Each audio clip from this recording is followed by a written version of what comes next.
एक चर्चा हम लोग कर रहे थे कि वह मन स्थिति, चित्त का वह पवित्र भाव जिसको भगवान इस रूप में पसंद करते हैं कि मेरे प्यारे भक्त की पहचान यह है कि जिसका चित्त इस तरह का हो, जिसमें उन्होंने कुछ शब्द गिनाए, अद्वेष्टा सर्वभूतानां मैत्र करुण एव च, निर्ममो निरहंकार सम दुख सुख क्षमे। ईर्ष्या, बैर, विरोध, प्रतिशोध, चोट पहुंचाने की भावनाएं, इस सब से दग्ध हृदय जब किसी का होता है, वो खुद से, खुद के आनंद से, अपने प्यारे परमात्मा से, खुद के सुख चैन से और अपने अंदर की शांति से भी दूर हो जाता है। केवल उसके अंदर जीवन में एक ही बात रहती है, बदला। मन स्थिति और चित्त की वह पवित्र अवस्था जिसमें प्रेम का वास आ जाए, यह सबके लिए मंगल कामना। क्योंकि हमारी प्रार्थनाओं में भी जब बैर विरोध दिखाई देने लगता है कि मुझे कम क्यों दिया, उसको ज्यादा क्यों दिया, ये आगे क्यों बढ़ गया, मैं पीछे क्यों रह गया, मैं ही क्यों और दूसरा क्यों, ये शिकायतें जहां जागने लगती हैं और धन्यवाद का भाव, कृतज्ञता खत्म हो जाती है, वहां भक्ति छूट जाती है। टैगोर ने कहा, रविंद्रनाथ टैगोर की गीतांजलि में एक बड़ा प्यारा भाव दिया गया कि मैंने उसे निमंत्रण दिया था कि तू आ मेरे हृदय में मेरे भगवान, लेकिन जब मैं वहां अपने हृदय में पहुंचा मिलने के लिए तो देखा वो तो मेजबान बनकर मेरा स्वागत करने के लिए पहले से ही बैठा हुआ था। हम क्या निमंत्रण देंगे उसको, वो तो आने को तैयार है, लेकिन हम वैसा तैयारी तो कर लें कि हमारा हृदय वैसा तो हो जाए ना कि वो आ सके। इतना नकलीपन जिंदगी में आ गया कि हम भक्ति से भी दूर हो गए और भ्रामक ज्ञान के पीछे पड़ गए। जो मिथ्या ज्ञान होता है ना, ज्ञान होता नहीं, दिखाई देता है। तिब्बत में एक फकीर हुए हैं, तो जब यहां से, भारत से एक साधु गए वहां, धर्म बोधि, तो ये संत उनसे मिलने गए। बड़े ज्ञानी थे, बड़े पढ़े लिखे थे, बहुत कुछ आता था उनको। जब मिलने के लिए गए तो उसके बाद सदगुरु ने बोल दिया कि जो कुछ तुम्हारे पास याद है थोड़ी देर उसे भुला दो, और जो तुम अपने आप में महसूस करते हो ना उसको भी भुला दो। अपनी सारी अकड़ को और अपने सारे पद और पदवी को सबको भूलकर एक बार अकिंचन बन के बैठो कि मैं कुछ भी नहीं, जो कुछ है वो है।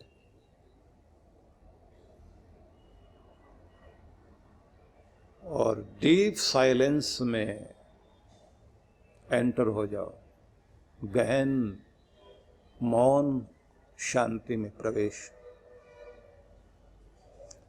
आंखें बंद की, माथा ढीला किया, पूरे शरीर को ढीला छोड़ा, खुद को सहज किया, लंबा गहरा सांस लेकर परमात्मा के प्रेम को धीरे धीरे भीतर उतरने दिया। और जैसे जैसे वो सहज हुआ तो उसके अंदर ऐसे जैसे किसी ने चांदनी रात में एकाएक खिड़की खोली हो और उसके कमरे में चांदनी प्रवेश कर गई हो, ऐसे इसके अंदर परमात्मा का प्रेम का प्रकाश उतर आया। बहुत आनंदित हुआ। और जितनी देर आनंद में वो बैठा हुआ था, निमग्न हुआ, उसे अपनी होश नहीं थी। उठा, आंख में आंसू, चेहरे पर मुस्कुराहट, गदगद होकर वहां से गया। कागज पर लिखा फिर उसने कुछ, जो लिखा वो बड़ा अद्भुत था। उसने लिखा कि मैंने कागज पर बने हुए दिए देखे थे, बड़े चमकते थे वो, पर रोशनी नहीं थी। आज मैंने जगमगाता हुआ दिया देखा है, जिसने मेरे अंदर रोशनी कर दी, वो मेरा सदगुरु है। ये सारी किताबें वो हैं जिसमें कागज के दिए हैं, जागता हुआ दिया तो सदगुरु है। उसके नजदीक बैठने के बाद अपने आप ही बात बन जाती है। और सदगुरु अपने आप ही में एक शास्त्र होता है, इसलिए वो अथॉरिटी है। वो जो कुछ कहता है, और अपने ग्रंथों में तो जब मंत्रों की बात लिखी है तो मंत्र कहा गया सिर्फ वही नहीं है जो पुस्तकों में लिखे हैं, वही नहीं जो याद किए जाते हैं। मंत्र वह भी है जो गुरु बोल रहा होता है, वो भी मंत्र होता है। और वो जो मंत्र होता है वही तो आपकी जिंदगी को त्राण देता है, रक्षण देता है। इसलिए चित्त की वह अवस्था जिस अवस्था में आप प्रभु के प्रेम पात्र बन जाएं और वो आपके हृदय में प्रवेश कर जाए, उस दशा का बहुत प्यारे ढंग से वर्णन किया भगवान श्री कृष्ण ने। और पूरी गीता में जितनी भी चीजें हैं, सारी चीजें पसंद आती हैं, क्योंकि मिश्री को किधर से भी छुएं आप, किधर से भी छकें, जहां से भी खाएंगे ना, तो मिश्री तो हर जगह से उतनी मीठी होती है। शहद की बूंद कहीं से भी चखिए आप, वो तो शहद ही है ना। इसलिए ये कह देना कि गीता यहां से अच्छी है यहां से नहीं, तो ये तो कहने का अधिकार नहीं है। लेकिन ये बात जरूर कहूंगा कि कुछ 8 श्लोकों को अमृताष्टकम कहा गया, ये 8 अमृत हैं। ये इससे ये पता लगता है कि हमारी भक्ति कहाँ तक पहुंची है। हम भक्ति करते करते हमारी वो मनोदशा बनी है या नहीं बनी है, हमारा चित्त उतना कोमल बना है या नहीं बना है। क्योंकि घंटे घड़ियाल बजाते बजाते माचिस के ऊपर जो है ना तीली को घिस रहे हो, तो कितना घिसा हुआ बात ये नहीं, अग्नि प्रकट हुई या नहीं हुई। आपने एफर्ट कितना भी किया हो, उसका रिजल्ट आया या नहीं आया। रिजल्ट क्या है, कृष्ण भगवान उस रिजल्ट को बता रहे हैं कि तुम्हारा चित्त वो हो जाए कि तुम धन्यवादी बन जाओ, कृतज्ञ बन जाओ, आभार व्यक्त करना सीख जाओ, और पूरी दुनिया को माफ करना और सबके लिए मंगल कामना करना सीख जाओ। शिकायतें खत्म हो जाएं। दुनिया में तरह तरह के लोग हैं, तुम सारी दुनिया को अपने हिसाब का बना लेना चाहते हो, ऐसा तो नहीं होगा। तुम्हारा चित्त वो हो जाए, किसी को माफ कर दो, किसी से माफी मांग लो, किसी के साथ मुड़ जाओ, किसी को मोड़ लो, किसी के साथ झुक जाओ, किसी को थोड़ा सा झुका लो। संतुलन बनाकर इस जिंदगी में तुम्हें चलना आ जाए तो तुम्हारी जिंदगी धन्य हो जाए। तो सबसे पहले उन्होंने कहा कि तुम बैर विरोध से रहित और प्रेम से युक्त चित्त वाले बनो। शब्द एक दिया, सर्वभूतानाम अद्वेष्टा। चींटी से लेकर हाथी पर्यंत सबके प्रति आपके हृदय में अवैर की स्थिति हो, बैर की नहीं, प्रेम की स्थिति हो। बैर तो हो ही नहीं।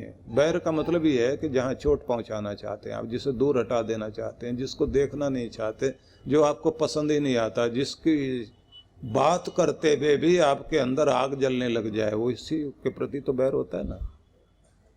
और कमाल की बात तो ये होती है कि बैरी ऐसे हृदय में कांटे की तरह घुस जाता है कि अगर आप दिल्ली छोड़ के यहाँ अमरावती भी आ जाएं तो चेहरा जो भी याद आएंगे ना आपको, प्यार वालों के याद आए ना आए, सबसे पहले बैर वाला दिखाई देता है। सबसे ऊपर ऐसा चेहरा उभर कर आता है सामने। यहाँ से न्यूयॉर्क चले जाइए आप, बहुत सारी भीड़ दिखाई देगी, पीछे छूटे हुए लोग याद आएंगे, लेकिन उनमें से सबसे पहले उभर के झंडा ऊंचा रहे हमारा, वही दिखाई देगा।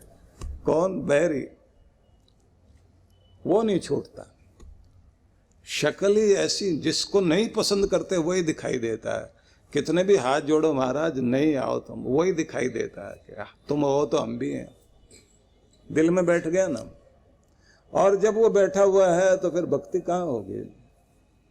आनंद स्वामी महाराज थे तो वो लाहौर में थे, साधना करने बैठे, भक्ति हो नहीं, बैरी का चेहरा दिखाई दे। 3 दिन हो गए उनको, साधु बन गए, सबको छोड़ दिया। तो वो एक अखबार के मालिक होते थे पहले, उनके बच्चे काम संभालने लग गए, तो साधु बन गए। साधु बनने के बाद साधना में बैठे, और साधना में बैठे तो बैरी का चेहरा सामने आया। 3 दिन हो गए, बैरी ने तंग करते करते आखिर में उठे, झुंझला करके आसन उधर रख दिया और उसके घर पहुंच गए। और जाते उसको हाथ जोड़ के बोले, माफ करना भैया, ऐसे दिल में घुसे हुए हो, हर समय दिखाई देते हो, भगवान के बीच में आ जाते हो, तुम तो कमाल के आदमी हो। मैं और मेरा भगवान दोनों के बीच में तुम तो महान हो। मेरे से जो भी गलतियां हुई हो माफ करना, जाने में अनजाने में, जैसे कैसे भी। मेरा अपना पक्ष हो सकता है, मैं बिना शर्त के तुमसे माफी चाहता हूं। और उस आदमी की भी आंख में आंसू आ गए। दोनों गले मिले, दोनों ने कहा कि ना मैं सफाई दूं ना तुम सफाई दो, तुम भी भूल जाओ मैं भी भूल जाऊं। उस आदमी ने कहा, पर आप तो साधु बन गए, अब आपसे क्या बैर, और आपको भी किसी से क्या बैर। कबीर कहते हैं ना, कबीरा खड़ा बाजार में, सबकी मांगे खैर, सबकी मंगल कामना, ना काहू से दोस्ती ना काहू से बैर, दोनों से ऊपर उठ जाओ तब तो वो आए ना। लेकिन आसान तो नहीं है। इस दुनिया में हर चीज आपको चिपट जाती है, और ऐसी चिपट जाती है, चीजें छोड़ के भी आ जाओ, उनकी यादें नहीं छोड़ती आपको, बहुत अजीब ढंग से पकड़ लेती है। अपने देश में हमारे ऋषि मुनि जब तपस्या करते थे ना, तो फिर एक समय आता था मोह त्याग का। वैसे तो साधु बनने में भी एक नियम होता है, वहाँ आदमी घोषणा करता है, लोकेशना मया परित्यक्ता, वित्तेशना मया परित्यक्ता, पुर्तेशना मया परित्यक्ता। साधु हो गए। और एक अजीब बात और कराते हैं, आदमी से उसका खुद का पिंड दान करवा देते हैं। हमारे ऋषि मुनि भी बड़े अद्भुत लोग रहे हैं, कहते हैं खुद का पिंड दान करो, चिता बिता जलने के बाद में जब आखिर में जो है ना आदमी का पिंडदान होता है, उसका पिंडदान उसी से करवा देते हैं। चल दुनिया में रहोगे लेकिन ऐसे जैसे नहीं है, बनाकर फकीरों का भेष हम गालिब, तमाशाए अहले करम देखते हैं। अब तो फकीरों का भेष बना लिया और उसकी लीला देखने का मौका आ गया। तो ऐसा कुछ करते हैं, क्योंकि ये तपस्या भी आसान चीज नहीं है। और लोगों को लगता मिलता क्या है, ये जो इतना बड़ा जगड्वाल हमारा 84 लाख योनियों का, ये ऐसे थोड़ी छूट जाता है। आवागमन के चक्र में बार बार रोना धोना, पुनरपि जन्नम पुनरपि मरणम पुनरपि जननी जठरे शयनम, बार बार जन्म लेना, बार बार माँ के गर्भ में आना। और माँ भी किस किस तरह की, सापिन नागिन माँ बनी, शेरनी भेड़िया लोमड़ी, न जाने किस किस शरीर से होकर, किस किस गर्भ से होकर आप इस दुनिया में आए। पुनरपि जननम पुनरपि मरणम पुनरपि जननी जठरे शयनम, यह संसारे भव दुस्तारे, कृपया पाहि अनादे, भज गोविंदम भज गोविंदम भज गोविंदम मूढ़ मते। बहुत प्यार से गाया आदि शंकराचार्य ने। तो हमारे ऋषियों ने ऐसा एक उदाहरण दिया कि एक अवस्था आती है जब आपको सर्वमेध यज्ञ करना होता है, जैसे उद्दालक ने किया था। उनका पुत्र था ना नचिकेता। नचिकेता ने जब कहा कि आज आप क्या कर रहे हो, तो कठोपनिषद पढ़िए आप, तो वहां यही कथा है। 11 साल का एक बालक सामने बैठा हुआ है, अपने पिता को देखता है, हर चीज दान करते जा रहे हैं। तो दान देते देते उन्होंने आखिर में वो गौवें दान करनी शुरू कर दी, जिन गौवों को अब ठीक से दांत भी नहीं रहे, घास चबा नहीं सकती, दूध दे नहीं सकती, ठीक से चलना फिरना भी मुश्किल है। उनको दान देते देखकर नचिकेता को बुरा लगा कि आप इतने बड़े ज्ञानी होकर ऐसी निरर्थक चीजें दान करने का अधिकार नहीं होता जो किसी के काम नहीं आए, वो तो बोझ बढ़ाने वाली चीजें होती हैं। तो ये क्यों दे रहे आप? वो दो ना जो किसी के लिए उपयोग में आए, किसी की जिंदगी को आसान बनाने के लिए दिया गया सहयोग, वो आपके प्रेम को और आपके दान को प्रकट करता है, क्योंकि आप उपहार दे रहे हैं। किसी को गिफ्ट देना होता है ना, वही तो दान है ना, कि मेरा उपहार है तुम्हें, क्योंकि मैं आपके प्रति अपने प्रेम को प्रकट कर रहा हूं। तो आपका प्रेम किस तरह का है, ये आप वो चीजें दे रहे हो जिस देने का कोई अर्थ ही नहीं है।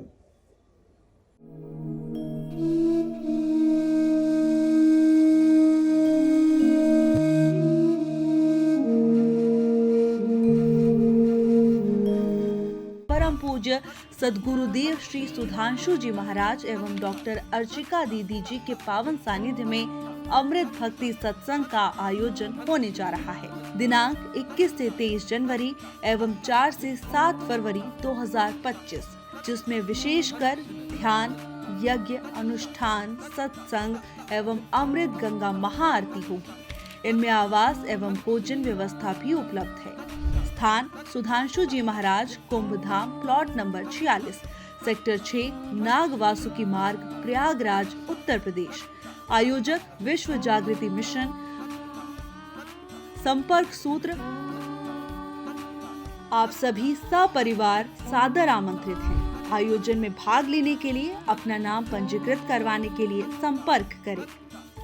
परम पूज्य सद्गुरुदेव श्री सुधांशु जी महाराज एवं डॉक्टर अर्चिका दीदी जी के पावन सानिध्य में शिव मंगल महोत्सव 25 एवं 26 फरवरी 2025 दिल्ली स्थित आनंद धाम आश्रम में होने जा रहा है भव्य एवं विशाल कार्यक्रम। इस बार शिवरात्रि का अवसर है और यह अवसर हम सब के लिए बहुत ही हर्ष और आनंद देने वाला है। इस अवसर पर आनंद धाम आश्रम नई दिल्ली में अद्भुत कार्यक्रम रखा गया है, जिसको हम शिव मंगल महोत्सव के रूप में मनाएंगे।